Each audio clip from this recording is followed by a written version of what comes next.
জন্ম থেকে জ্বলছে রে আগুন আমার পুরা বুকে ও নহয় দিবা লাগবো না মালিকো কষ্ট রে পাইলা তোমায় ভালোবেসে তাড়াতাড়ি মার ওলা সময় আরো তাড়াতাড়ি মার বেশি কষ্ট রে পাইলা তাড়াতাড়ি মার তোমায় ভালোবেসে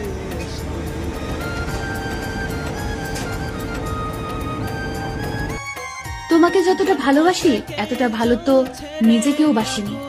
মাফ করে দিও যদি তোমার মনে কোনো কষ্ট দিয়ে থাকি। কে জানে কাল হয়তো বেঁচে নাও থাকতে পারি। বাস্তবতা হলো বিশ্বাস আর ভালোবাসার মর্যাদা সবাই দিতে পারে না। ভালো তো সবাই থাকতে চায়, কিন্তু ভাগ্যটা সবাইকে সেই সুযোগ দেয় না। নিজের জীবনের লড়াই নিজেকে লড়তে হয়।